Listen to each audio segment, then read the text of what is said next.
Welcome back to the Bass Capital Radio Podcast. I'm your host, Lara Wallace, and today we're going to be talking with the amazing ladies behind Feed the Need, Miss Stacey Eisold and Denise Bramlitt. Thank you so much for joining me. Oh, we're welcome. Thank you for having us. We're honored. Absolutely. And for the viewers at home, it's kind of funny. I've done this now twice in a setting, but you ever have one of those days where just tech tries to attack you? We are doing that. So you are actually going to be watching the best podcast episode ever because we have had 4 practice runs now. So I am super excited to get into it today. And I always start the podcast with the thing that matters to me most is how did you end up in Putnam County? So Stacey, tell us how you ended up here. Well, I was born in Mandarin in Jacksonville, Florida, and lived there for 45 years until we found some acreage here in Putnam County in Palatka about 2 years ago. And we're enjoying the woods and the wildlife, and I have the chickens and just enjoying the country life. So was that a transition from the busy life to Palatka? Is that what you were looking for? It was, but honestly, our lives got a lot busier. Yeah. My husband works in Jacksonville still. Oh, so he drives the hour-plus commute each way. So we see each other less. And we have a lot more outdoor chores now. Yeah. 10 acres is I don't know if he mows that, but yes. I would, I'd want to get one of those big riding mowers and at least make it fun. 60-inch zero turn. It still takes 5 to 6 hours. Wow. Makes me happy for my little. My little spacey yard. Joy. Yeah, exactly. And then do you have any children or? We do. He has 2 older sons, and I have 2 sons that are now 19 and 21, and the younger one moved with us at 17 and takes turns between our house and his dad's house in Crescent City. Nice. Yeah. Okay. And is he working locally? So everybody kind of in Putnam County, or is he traveling as well? We're all in Putnam County except my husband. Yeah. You drug everybody in here. I dig it. Yeah, I didn't mean to go to the same county as my ex-husband, but it happened. Coincidence. makes things easy it's for so your much son. better. Yeah, it made me happy. Yeah. Wonderful. Now, Miss Denise, you have been a staple in this community, and I'd love to know how you got here. Well, I went to Clay High in Green Cove Springs. I graduated in 1975, a long time ago. My ex-husband and I, we lived north of Palatka, right on the line, the county line. And we basically came to Palatka in 1977 and opened Bramlitt's Inc. on Highway 19. And we've been there almost 46 years. Raised 2 children here, went to schools in Putnam County. Daughter went to St. John's River State College. She opened a business here locally, and here we are, blessed. I feel we live in God's country. You are not wrong about that. And the location that you have been in since you opened is incredible. By Clay Electric and Ameris. Yes. I will have you know that I learned that location, those landmarks just a moment ago. So thank you for that. I think it's incredible that you are still providing plumbing needs to this community, which really says something about the establishment that you have. Not even, half a mile from Lowe's and Home Depot. Yes. And I'm a huge believer in shop local, and I do understand that sometimes to shop local, it's a little bit of a higher cost, but you are investing in your own community. I know that when I have a plumbing part, that when I purchase it, that I am not only getting what I need, but Miss Denise is able to buy groceries for her family because of that. So I always encourage you, if you're able to shop local, do that, because I'm looking at somebody who I consider my friend, and I know that when I have a need that takes care of my family, I'm taking care of hers. Well, we've established our business on customer service. We are plumbing, electrical, mobile home supplies, but the biggest thing that we're known for is well supplies, pumps, tanks. We also offer in-house pump repair. So the biggest thing is customer service, that people, people look for that. You don't get that in the big box stores. We're Oh, very you are not competitive. wrong. We're very competitive to our competitors, and so that's what keeps us in place. Is that we have good help in place. They are very customer oriented. They they're eager to help. Absolutely.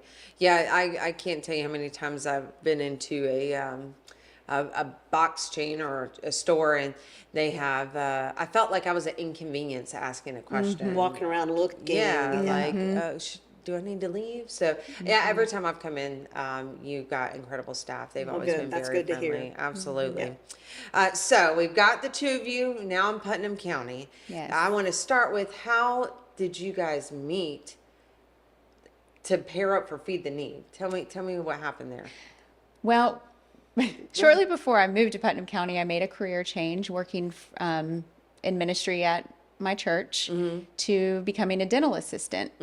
And shortly after, 2 days after I moved here, I resigned from my dental assisting job, realizing that it was not the right place for me. Right. Love people, love teeth, didn't love that. Okay. Understandable. So I had to have a job. I'm not the kind, I would love to sit around and do nothing, but I know I shouldn't. So Right. I was knocking on doors and I walked into Bramlitt's one day because I saw they're now hiring sign outside. That stays out there forever. So they're like, no, you're not probably really wanting this kind of job.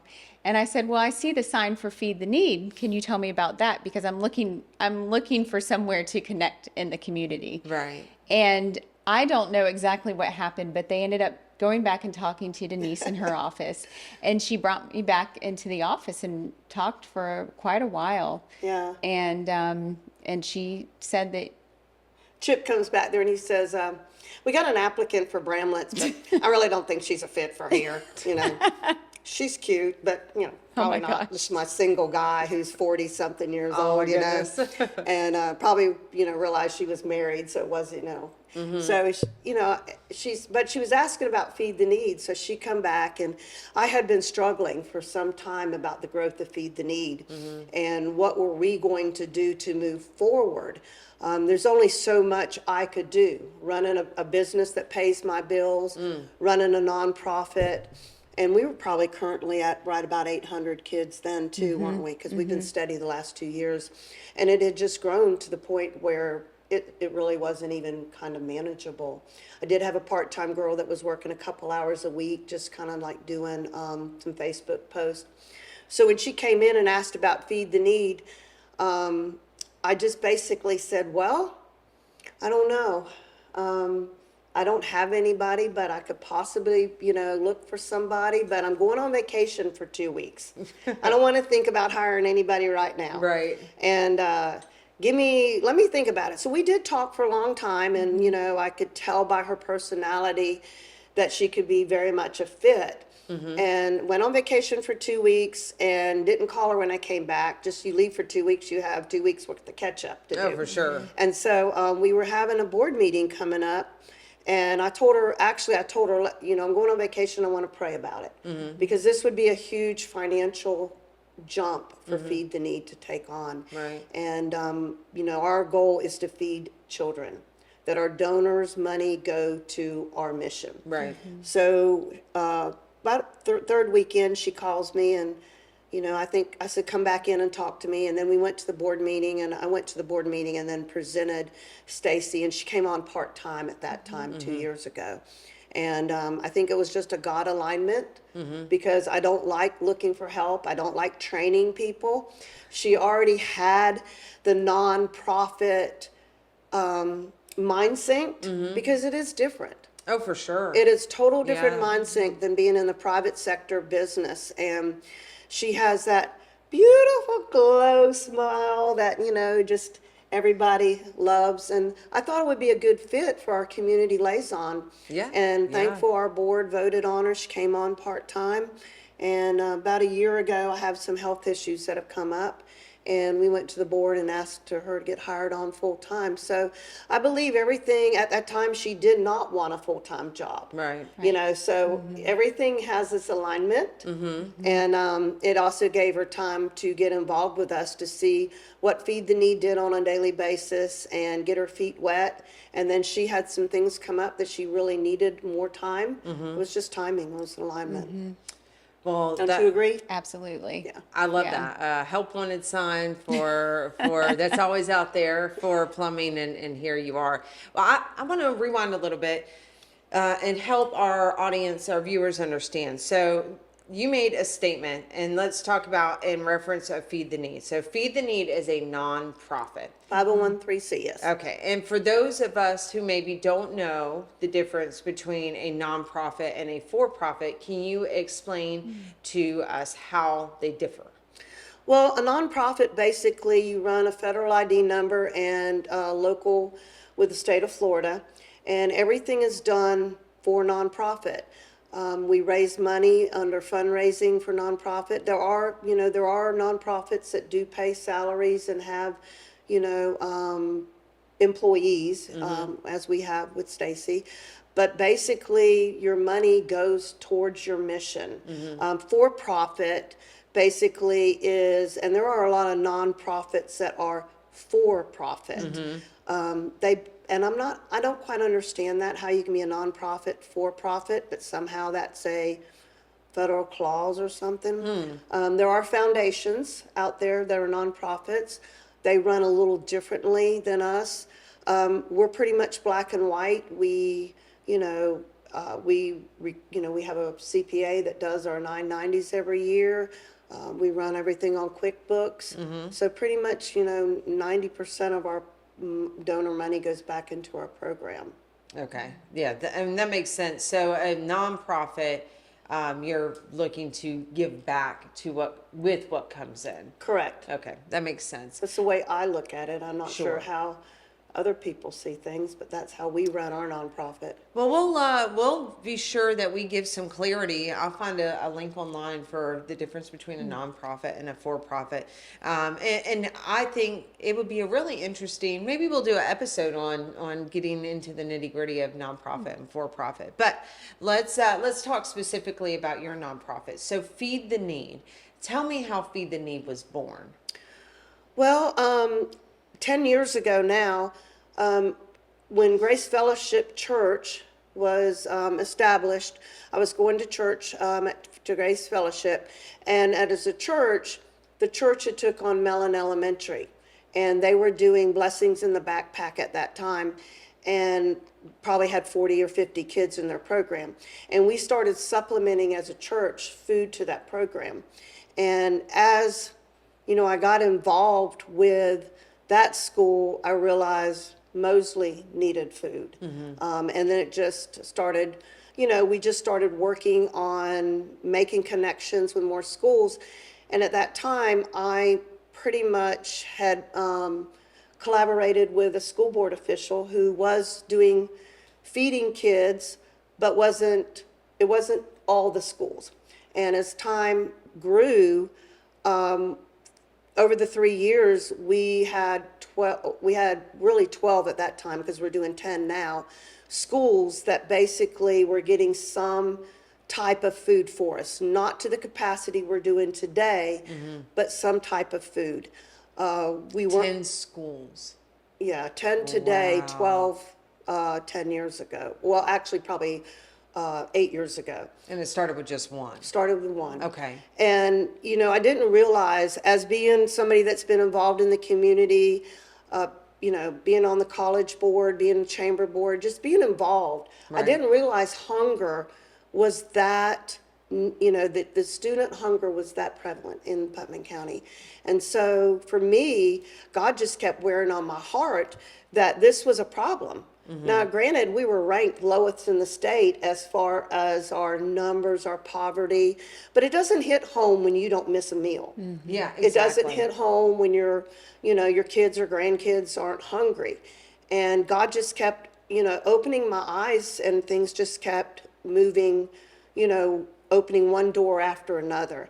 And so in 2008, well, let me back up a minute. Okay. Prior to that, I lost my son in 2007 to a car accident. He was 20 years old.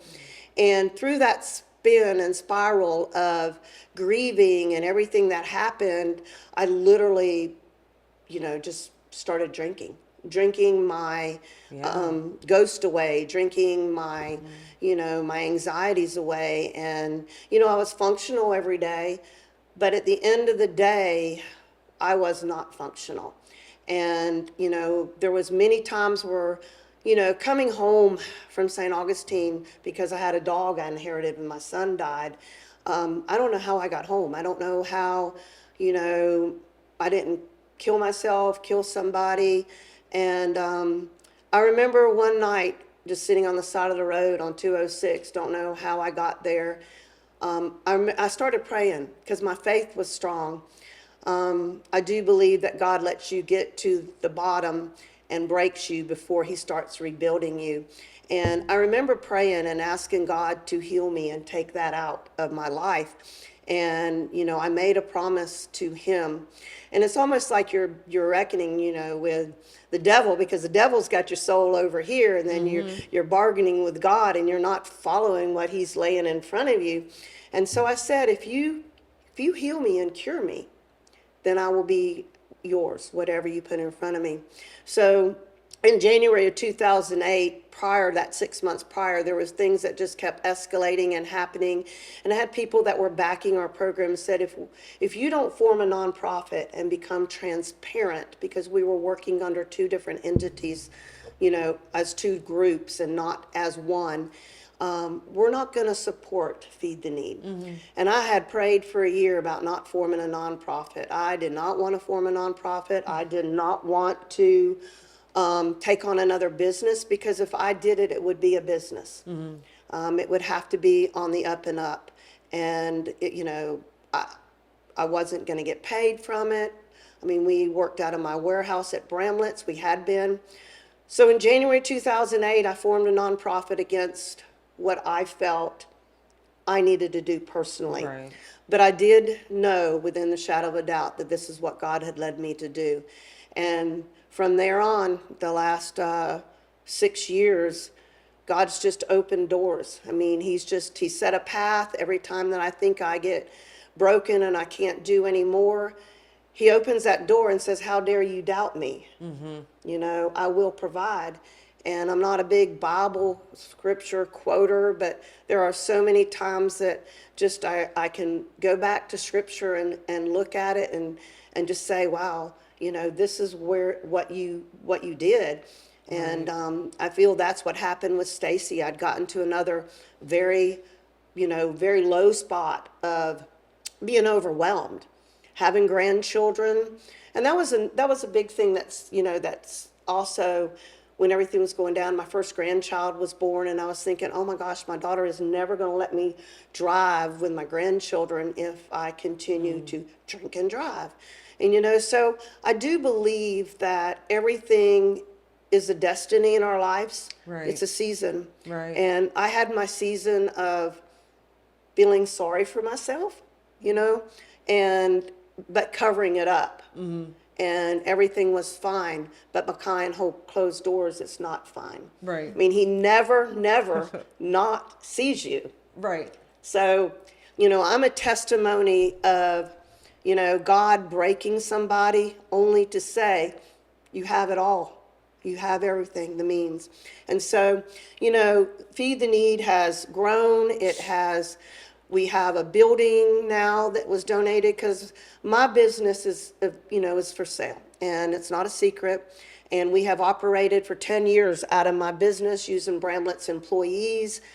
We have to stand on our own.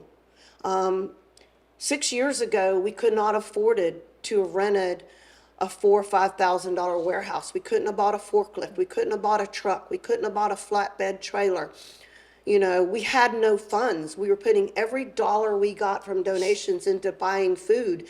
And last year we put $283,000 worth of food and product into the school district. Wow. That is a product and a testimony of what God saw way before I came into the picture Right. that needed to happen in our community. And I think that they always say, or the saying is, God will never give you anything, on your shoulders that you can't burden. Right. And there's a lot of times where I will say, take it off. I don't want this crap, Right. dump it on the floor, put it in a wheelbarrow, tote it out of the room. And, when I get to that attitude or that feeling some days, he opens that door. And, now 10 years later, we have a building, we have a bank account. When I step back and retire, we're going to have to hire an executive director. There's funding to do that. There's a building that doesn't have a large mortgage payment on it. I remember when we went to make a bid on a building, I had told my board at that time, I'm retiring, debt-free. I'm not going to sign my name on a $500,000 mortgage Right. for a nonprofit. And I struggled with that. I struggled with that with putting my business up for sale, because how are we going to deal with that? We have to have a building. We were turned down that same day. Somebody outbid us. And my board says, well, let's make another bid. And I said, no. I said, this is where we're at. God will have a different plan. And 3 months later, he opened that door that set us on the trail for the building we're on now that has no mortgage. That's And has amazing. repairs all paid for. 75% of it through grants or community involvement. So, Feed the Need has come a long way in 10 years. And I think it's been a collaboration of a small community and the awareness that, I was able to bring. Having Right. the ability to, talk to people. Right. That know that, that if I'm backing this, it's a sincere Oh, issue. for sure. Yes. So. Well, I have some questions about Feed the Need. So first of all, before I do anything, I first get my tear out of my eye there. I want to thank you for hearing that calling and following, and the fact that you feed 10 at 10 schools now, not because you have done any less, but because the school structures have changed. But how many? So Feed the Need feeds students. How many students do you have? Do you know? Well, we currently are at 800, right, Stacey? So 800 students. And tell Weekly. me, weekly. Weekly. So tell me what that looks like as far as feeding them. Is it, you're feeding them a whole meal? Are you feeding them just snacks? Why don't you explain to them what we put in the bags on Fridays? Sure. So each Friday, the children that are on the list to be able to bring food home, Right. they receive what they call a snack bag, which is more than just a snack bag. One school calls it the Shark Pack. The Shark Pack. They have their own I cute like name for it. Yeah. Yeah. It will usually have two or three proteins in it. Depends on, what we have Depends available. on what we have available. A pack or two of ramen noodles, a breakfast item or two if we have them, meaning a breakfast bar, a pack of oatmeal, some type of granola bar, something like that to help keep them through. And we also include a juice box or two and or a bottle of water or two, whatever we can. So we'd like to at least give them 2 to 3 meals and a breakfast for the weekend. Fruit cups. Fruit cups, yes. Yes, we and it depends according to what we get in and what we're able to buy. Sometimes it's peanut butter and jelly. That doesn't go home weekly. That goes home, over long weekends. We do can anything, whether it be ravioli, SpaghettiOs, chicken, canned soup, just anything that's a canned protein. We like to give things that are easy for the children to open. 'Cause Right. sometimes it is, Snacks. We have 6, snack 7-year-olds. stuff. Yes. Yeah. We do snacks like peanut butter and crackers and stuff like that. Everything is non-perishable. Yes. So some of our Okay. students are fighting with, not wanting to share, or because they don't want, excuse me, that they put the food in their room to have for the weekend. So their parents possibly could want to take their So food. or- these are students that have been signed up or identified? Identified. Yes. Identified. So is there a contact at the school that helps Explain the them? pantry stand, Stacey. Yes, each school has a pantry liaison who is in charge of either organizing the pantry, such as putting the food away and packing the bags, or they just handle it. But they identify the children. The teachers will let them know who needs permission slip, and then each school has their own permission slips. We're working on doing a standard one for all the schools, but they send them home to the children, and the parents do need to fill them out with their child's name and grade, and if they are allowed to receive the food bags home, and if they have any allergies, because we obviously don't want to harm any children. Right. And they also have to agree that they don't open the bags till they get home. So just kind of looking at it from both angles, you have Feed the Need, which kind of started from the church, and then you realized there was a bigger need, so it moved into the schools. And in the schools, there is a pantry, a liaison that identifies students who they feel could benefit from this. And a form is then sent home for the child to be approved. Do you have any allergies, for them to get a bag? Inside of this bag are goods that are non-perishable. Yes. That would be like meal type foods or substitutes Yes. for the lack of, and this goes home with them over the weekend. Correct. In a shark pack or a bag. And then how are these like put together?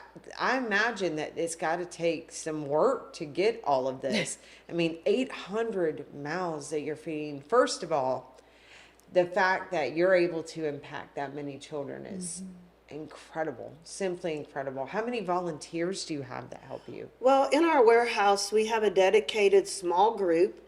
They come and go. So if anybody out there in podcast world wants to come help with Feed the Need, there'll be, links at the end of this, I'm sure, that you can reach Absolutely. out.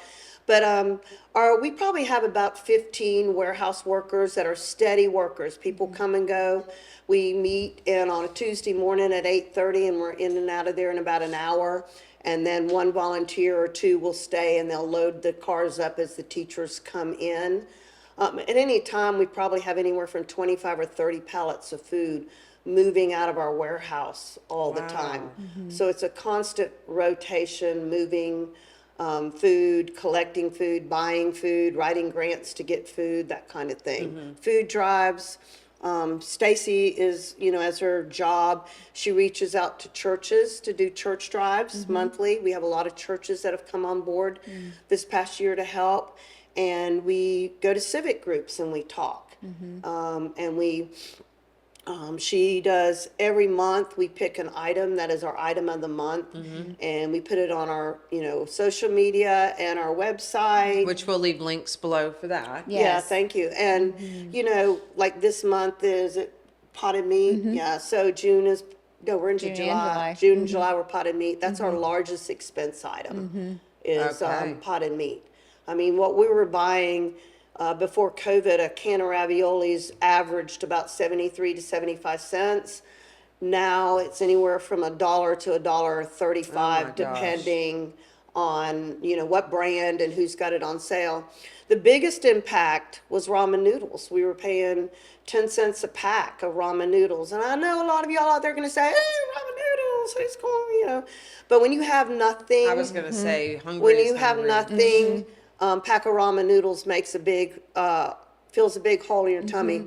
But now that same pack of ramen noodles can be anywhere from about 37 to 42 cents a pack. Wow. So the impact of the cost of groceries is hitting us just like the consumer in their own home. Sure. So the need is definitely, we're seeing what we send home as just a little bit of relief. It's not feeding a family. Right. Our program's not Right. intended for that. We're not a food pantry. Right. There's a food pantry open in Putnam County, throughout our county every day of the week. Okay. So And that's great information because I think first of all, knowing where to go for the resources. I'll be sure that I include links in the description of this video, but understanding what each resource is for is much different. So you are able to, via the, their backpacks put in a bag, but you're not feeding the entire family, you're feeding a child. Right, that's our intent and our goal. Right. One of the programs that we moved into this past year is as we started working with the culinary arts department at Placa High School and Crescent City High School. Placa High School currently does not have the program. They did not open it this past year. So we have worked with the chef at Interlochen High School and Stacey. So it allows us to do food rescue on meat, produce, dairy products. And so Stacey, she goes and every Thursday, and we have a hub that comes from Northeast Florida, and we go out to Epicure because they're our hub location, and we get items that work for our backpack program, and then there's certain items that we get that we pass on to the chef, and Stacey will call him and he'll come into town. And it's quite interesting because when we started with this partnership 2 years ago, the chef there took a lot of the items that we gave him, and everything they do in culinary arts is teaching the students how to cook. Most of the students don't have any idea how to cook, prepare, or even put up to freeze. So this program that the Career Technical Education with the Putnam County School District, it's a great opportunity for students to learn how to cook. And That's an important skill set. Absolutely, especially the price of eating out today. Amen to that. So the food that we send to rescue, like 2 years ago, the chef, he retired, but he took the students in class and he taught how to use the food rescue. Right. And then every Wednesday, they cooked for about 50 or 60 seniors at a church there in Interlochen.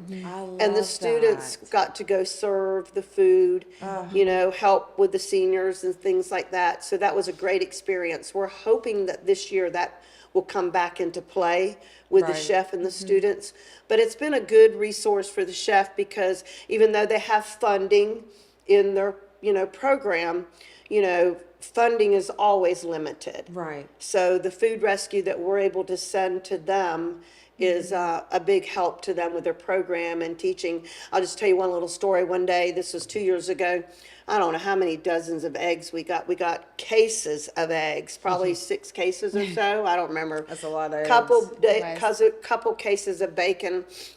Stacey called chef, and anyways, him and I ended up texting each other about something else, and he says, "Oh my gosh, I cannot believe you got eggs and bacon. I've been wanting to teach my kids how to cook breakfast." Something so simple that I take for granted all the time. Right. And I said, God just provides, because we never know what we're going to get, So, well, the first thing that comes to mind is that this program that started as, like, you are just exponentially growing this. So it started as one church feeding one school, now feeding 10 schools, 800 students, now feeding the elderly or the homeless, right? Sorry. And that is something that is now teaching the students a skill set. So it's just unfolding along the way, and the impact continues to grow. Yeah, there's a lot more. We try to stay in our avenue, Right. and that's our students and our schools. Right. Okay, we don't get off that lane. There's plenty of food pantries. There's 2 great soup kitchens, Bread of Life, Interlochen Soup Kitchen that feed daily. We have lots of, food giveaways. We did try a food giveaway one summer. This was prior to Stacey, and I realized real quick, this is not my genre. I'm like, no, we can't do this. It takes a lot of manpower to do like what Epicure and a lot of these different food, giveaways do, and we did not have that, nor do we have the space to do that. Right. But, it just, stay in our lane. Like I said, God keeps opening the doors of the need. Right. I feel we also partner with our high school students. We work with the Excel program, which I just found out the Excel program is no longer, but You know, those are students that are at-risk students from graduating. Right. Used to be the Florida Graduates program, and then it turned into Excel. So I'm hoping that funding will come back or be found. But those students are at risk from graduating. We work with those students as far as like doing community service. They help, they come to our teen packing event. These are students that are probably, most of them are going to be first generation. If they don't get into the workforce or job shadow or get hired on to like the ViStar program, we had one that was ViStar, right? And, you know, they get job opportunities that they're not necessarily going to get on their own. Right. And so we have partnered with those students. Our pantries at the high school are a little different. Food don't go out in bags. You know, you Sure. take high school kids, they don't want a bag showing up on their last class on a Friday to be no. embarrassed. Yeah. So our pantries at our high schools look like just bins with stuff in them, and they're open certain times during the week, and the kids can go in whenever they want, and they can take what they want. Couple years ago, before Palatka High School merged and junior high was in with the senior, the school pantry closet, as it was called, was huge. They had prom dresses, they had clothes, the kids all organized it. There were bins that had, you know, makeup, had Wow. perfume, there were shoes, there was stuff. There was, you know, donations from the community of Yeah. things. And these kids could go in shopping and, you know, some of the feedback that I received personally was like, wow, you know, what I take for granted, a lot of these kids don't even have access to it. Right. I mean, they have a cell phone usually because it's a track phone that their mom and dad or somebody's paying for, but there's not a lot of luxury. I mean, on that note, I was talking about the Bartram Frolic, and to know that there are students in Crescent City who've never crossed the bridge, the Memorial Bridge, like that literally blew my mind. Wow. So to think that, I think often we are very blessed and forget the poverty that does exist. Well, I'll tell you a little quick story. So COVID was hit 21. So I think it was December of 20. Rebecca Moats, she was the charge of the Florida graduates, Florida graduates program. And so she put a trip together for Washington. And I was like, how are you going to get this paid for? You're going to take these kids to Washington? Because there was a national conference. It was, and our students from Palatka High School had actually been nominated to come compete in this competition in Washington. So out of, I don't even remember, 1,000-something schools that competed. And these are all about skill sets that they've learned, speaking, you know, just as much as walking up and learning handshake, doing job interviews. It's all about a skill matter. It's like learning skills that you're not going to get at home. Right. So I told her, I said, I want to go with you. And she says, you'll go? And I'm like, yeah. She says, there's no funding to pay for you. I don't need you to pay for me. I want to go. Right. So first she was renting a van. Wayne McLean was going to give her a van. I said, I am not riding with 10 juveniles all the way to Washington, D.C. I'm Understandable. flying, chickadee, and I'll meet you at the airport.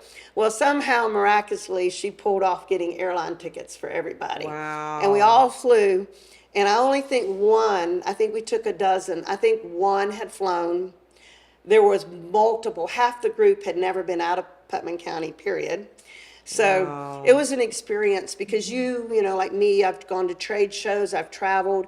You just Right. take things for granted, like you said, going Yeah. across the Yep. bridge. I mean, my gosh, drive across the bridge every day. Yeah, exactly. You know, so there's so many things that our community, as a rural, impoverished community, that we take for granted as normal people, business Yep. people that have jobs. And so this was an experience. We met with congressmen, John Browning had set us up with some things, and these kids had an experience that they probably never would have again. Yeah. And so that actually made my connection to our high school kids. And that was my like eye opener. We need to do more with teenagers in our community, Right. and how to bring them on board to realize that it's okay to be hungry. A lot of our teens that maybe take bags home, maybe not necessarily take them home to their household, because we've tried to instill in them with our, teachers in that program, that maybe there's a preschool kid that's not going to school that's getting breakfast. Because, they get free breakfast and lunch. A lot of these Right. kids, that's all they get. They come home to a pack of soup or something like that. So we've tried to work over the past few years is getting our teens to open their eyes to hunger and realize it's okay to be hungry. How do we fix it? Right. How do we So fix it?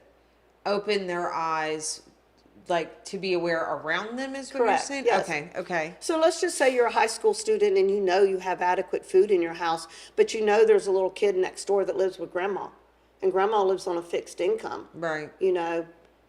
Take the bag, give that bag to that person, That's it's just such a catalyst, what Feed the Need has created for them to be aware of things outside of themselves. And I'm sure there must be a sense of pride when you are able to help someone else who is in need, and teaching that to our youth to be outside of themselves, when I believe that we live in a culture where it's very much me focused. It is. And, we are not like a lot of the nonprofits in Palatka.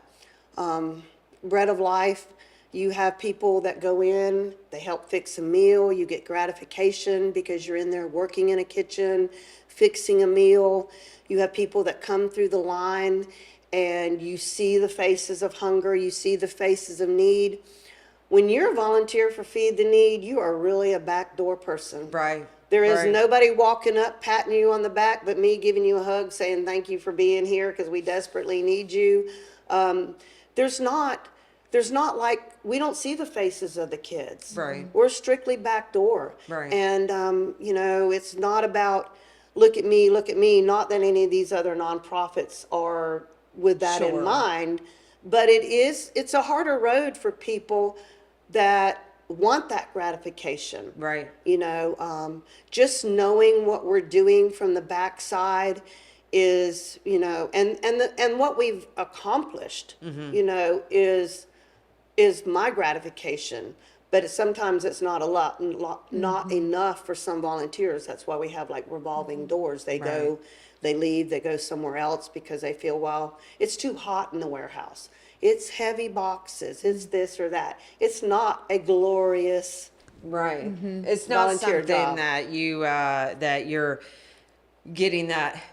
To me, A I high. kind of, yeah. And I was thinking about it, like, I like to clean, right? Because I Come have clean that my instant, house. I got it, girl.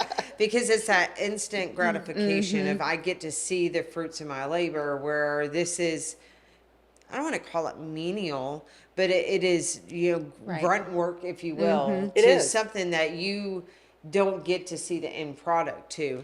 And it does not seem like you have a huge database of volunteers, if you will. So, we've talked a number of times on the channel about volunteerism and why it's important to connect in your community and how to give back. And this may be a way. What are some ways maybe the viewers at home can't come, call up Miss Denise and say, hey, I want to help move water pallets or whatever that is. What are other ways that somebody might be able to Stacey, help explain you? to them that we're looking for a volunteer for Mosley Pantries. Explain that, what would entail with that. So Mosley Elementary does the snack pack program with us, and they struggled a little bit last year getting the manpower to get the food out to the children. Right. So they want to do the snack pack program again this year. They know how important it is. They know how many children they have in need. So we are hoping to be able to get them a volunteer from outside of the school to help with the program. we're not sure in which capacity yet. That's something Oh, that they okay. would need to work Okay. out with the school. Like, if they're bringing the food to the school, if they're organizing it, if they're handing out snack packs, we're not sure. That's something they need to figure out themselves. But Right. they need help with that. And that could be a 1 or 2 or 3 person. I mean, it could be where that we give food out 36 weeks out of the year, the whole school year, and then we do the summer snacks during the program. Right. But if 2 or 3 people wanted to help, I mean, they could pick a week, and it's usually about 2 or 3 hours, one day a week, to organize the That's not bags. bad at all. Not at all, and it's in air conditioning. Even That's better. true. Even better. I'm sure heat too in the wintertime. But there could be 2 or 3 people that Right. coordinate that, where one week it's you, the next week is another person. How Right. cool would that be Yeah. to like get a friend group Oh my together goodness. and Yeah. just be like, all right, ladies, this is going to be our project. I have to tell you from volunteering myself how fulfilling it is, even if I don't get to see Right. the end result, to know that the part of the community that I love Putnam County, and I love I the do too. people in it, and I love that we always band together, but to be able to be a part and give back to this community, that means so much to me. I think that's a great challenge, and it's a great opportunity. Well, before COVID, like mostly had their grandmother force. So they had a bunch of retired grandmas, and they came in and they handled the pantry. Alice Keith was the pantry liaison. She was a connection to me, and she made sure that they had what they needed through, my connection with Feed the Need, and they came in and they handled it. James A. Long used to have the 5th grade patrol. Right. Kids that came in and did the bag. So there's lots of opportunities, but a lot of it falls on the administration of that school's shoulders. And they're already stretched. And they're stretched. They're, teachers are at an all-time low, so people are doubling up in classrooms. So when a teacher takes on a pantry at a school, a lot of times they're doing it on school payroll, but a lot of times they're doing it after hours on their pay. Right. So they are a huge volunteer also in this program. We could not exist without them. So there's lots of different ways that you could help. And in all of our schools, there's probably some aspect of somebody. Like if you live out near the Aquila School and you want to go in like 1 or 2 hours a week, I'm sure, Diane Williams that handles their program there would love to have somebody come in and help. So it's just a matter of opening the doors that people know what's available to do. So reach out to Stacey or myself and see if there's a place we can plug you in. Okay. And try it and see. You might end up being like me 10 years later, sticking around right? to something. You never know. You get started and that's it. I'd like to do something. I would like to come out and observe like what this whole operation looks like. Because I think there's one thing to talk about it, but to be able to see where it's come. When you first started, where were you holding everything? Well, when we first started, we worked out of my front showroom at Bramlitt's, which okay. was very small, and we were doing 1 or 2 schools, and then it grew and grew, and we've been in the warehouse now for about 7 years. The Bramlitt's warehouse is about 3,500 square feet. It's shared with Bramlitt's fiberglass tub and shower units, but we okay. pretty much have taken over the whole warehouse. It is like basically a food. Our deliveries come there. People can come and make donation drop-offs, whether they're doing the item of the month and they want to go out and buy, 6 cans or whatever. You just drop it. We have a basket in front of the store. Okay. People also, drop off checks. Stacey works out of that office. I kind of, since I've had some health issues, are working from home the past year and a half. But we're in constant contact. She took over my office. It's funny when my help said, when I moved her into my office, they said, "Whoa, she's serious." Nobody's been in that office for all these years, But it was a big challenge for me to say, okay, if I get, I can't continue, the program doesn't continue. So we're working on succession planning, and Stacey has come in. And so, Bramlitt is our hub for right now, so it's a great drop-off place. Right. If you ever got any questions, you can come by and talk to Stacey, or text us or call us. Lovely. And we'll make sure that we put those links down there below. And, I'm sure it must be a relief having seen this project, grow over the years, to have somebody like Stacey Oh, available to absolutely. you. Yeah. And, what do you foresee Feed the Need looking like in 5 years? What would the goal be? Well, my goal is that we're working in our warehouse. I can't say, we need more monthly donor support. A lot of people make a donation, they buy a sponsor ticket to our gala. Okay. That doesn't cover the 250,000 plus, $250,000 of food. That's So, $250,000. $250,000. That is a crazy thing. and we could do way more. I would love to be able to send double the food home that we're sending now. Right. But it's all about finances. Right. So I would love to see our monthly donor base expand. We are very thankful for the people that do donate to us monthly.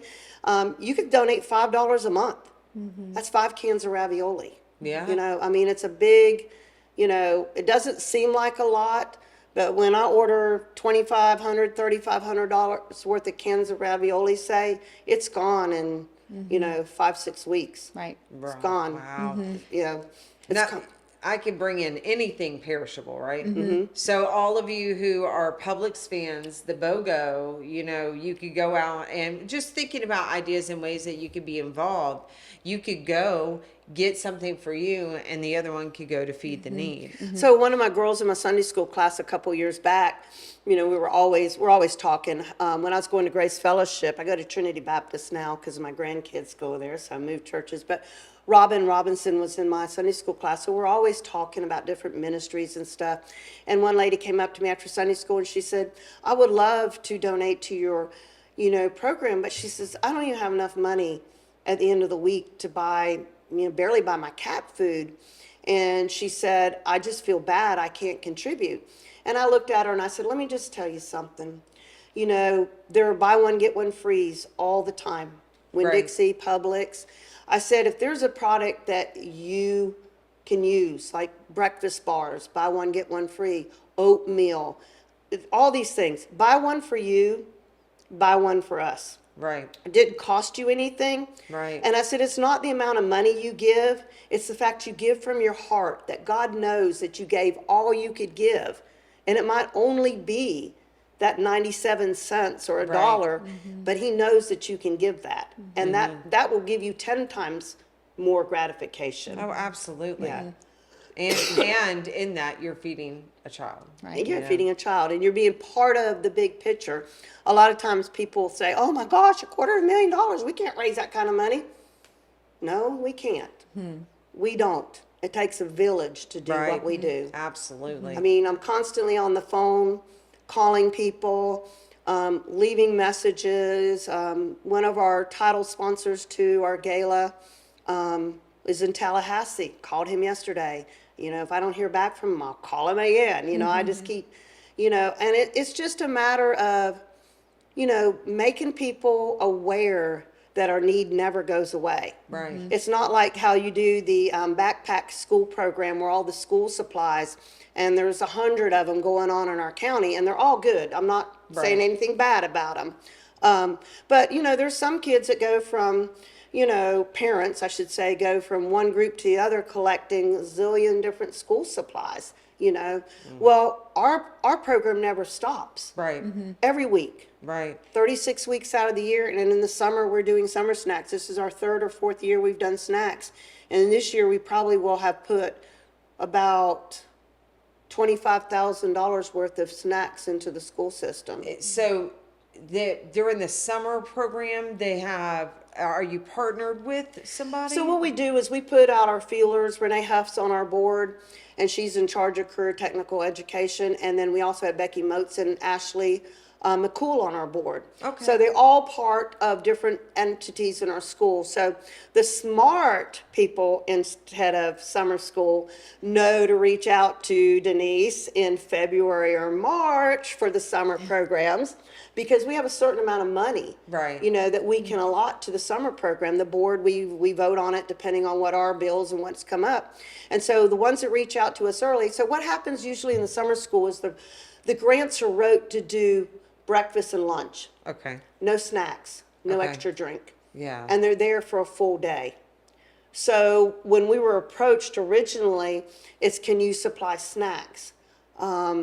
And we put it in our budget and we let the schools, you know, buy what they felt they needed, because each school had different needs depending Okay. on how long their program was. This year I wrote a grant with one of our grant partners, Northeast Florida Feeding.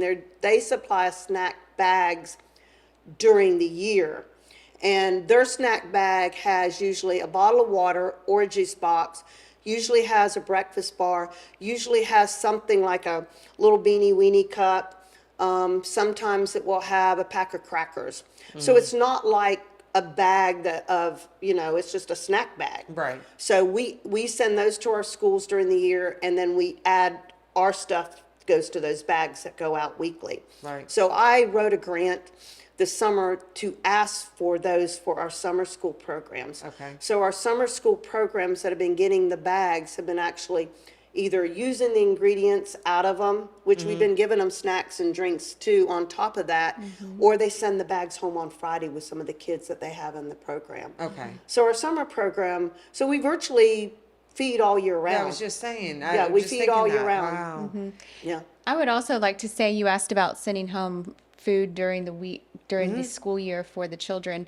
I've had pantry liaisons tell me, I know that this child has siblings at home, so I put extra food in the bag for them. And one of them said, "Is that okay?" I was like, "Absolutely, it's okay. Aw. Please do it." And also, when we get extra food, Tell them about our family bags. Yeah. that's what I was going to Yeah. tell them. When we get extra food that isn't necessarily kid friendly, Right. like a bag of rice or a can of green beans, That most needs kids some, love. like, Yeah, help. Yeah. yeah. We about once a month we do about 100 family food bags. So we do ask for donations for the reusable grocery bags. Okay. And they usually show up. People donate them, I know and I've got 100 in my car right now well, that I keep they forgetting. can be Well, used. I'll bring 'em. I will They bring can be them. used. You can Yeah. drop them underneath my carport. How's Done. that? Absolutely. Put them on my carport. Right. I know. Most of mine went to the program also because I Yeah. can't remember to use them. Exactly. So we pack, or not, I don't, but the volunteers and Denise get out there and they pack these 100 family food bags every Right. month, sometimes more. Wow. And the selected families at the schools get to take them home. That's amazing. Some of our Yeah. schools, our pantry liaisons go above and beyond. Yes. Some just do what they have to do because it's like a mandated job to them. And some go above and beyond. And they identify, I know our lady at Mosley, Francois. Oh, at Mellon. Mellon is Francois. Franchon. Franchon. I always say it wrong. She reminds me all the She time. said Fran is perfect. Fran is Fran. But anyways, she identifies families that need help. So she reaches out to these families. Now, our bag is not like a bag of groceries going to the grocery store. Right. But it might have box mac and cheese, box mashed potatoes, spaghetti sauce. And sometimes, it has laundry detergent. Depends on what we get in. That's not what we call our backpack friendly food. So it might have 25 or 30, sometimes more than that, depending on, what's in the bag. So all of that, anything we receive on food drives goes to our schools. And I know like on the summers, a couple summers ago, we had a school that basically took everything in their pantry and threw it in the dumpster. The principal wanted it out of the pantry. And so I was like, whoa, we have a food ministry that would have come and picked it up and used it on their weekly giveaway. Right. You know what I mean? We're talking bottled water. You know what I mean? So now part of Stacey's job is she reaches out to these pantries, makes sure at the end of the school the food is gone. Right. Or if it's, able to stay for the summer, like items that they know they'll be able to use. We had Fran go pick up food from another school, and she gave it to families that she knew that was in need. Right. So, I mean, everything gets used that we, we bring in one Right. aspect or another. Right. And the need's out there. I mean, definitely. Absolutely. Well, I think the program that you have is incredible. I mean, you've obviously come a very long way. What you have done for so many families, just think about the fact that 15 people are making an impact at that level. And if you want to be involved, obviously we'll leave links below so you guys could check that out. But whether it's bringing in a pack of tuna fish, or whether it is coming Pack and of ramen volunteer noodles. ramen noodles, or whether it's volunteering or just spreading the word, it's so important that people are aware that this program exists, that they're aware that maybe you specifically can't help, but you know someone who would be interested in that. Be sure to like this video and share it. Help us spread awareness of all the great things that you guys are doing. I know personally I'm excited about coming in and seeing how it works from start to finish and sharing that with you guys, because Feed the Need has been a staple in our community. And in many ways, you guys show up, and I've seen Feed the Need all over the place. Awesome.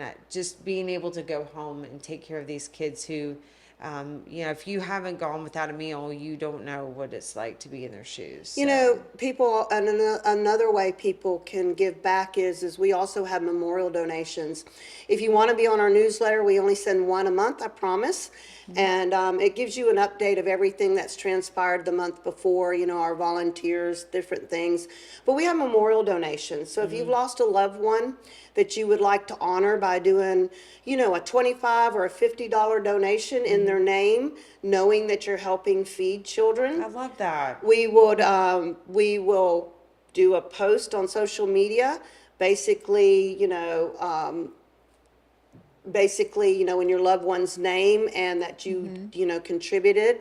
Recently, we had somebody donate in both of her parents' memory. She went out and bought 800 cans of chicken. Oh my goodness. And what was the other thing? 300 cans of Spam. 300 cans of Spam.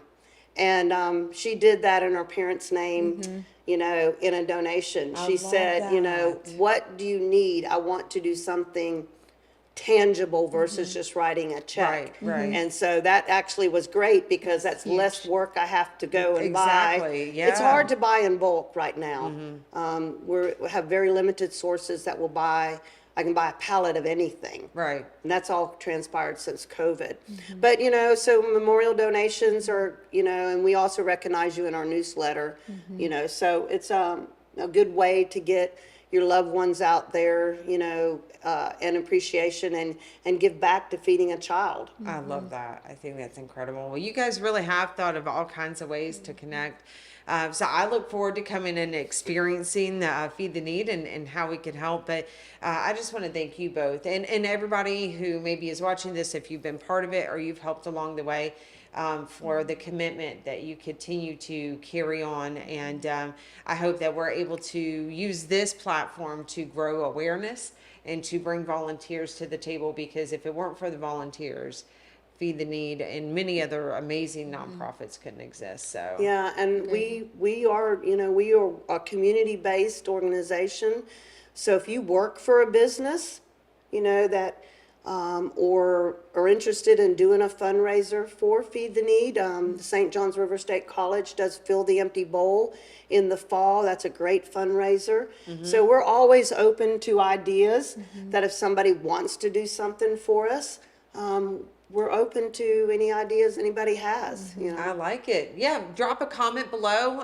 Again, just shoot out email with the contact information that'll be below.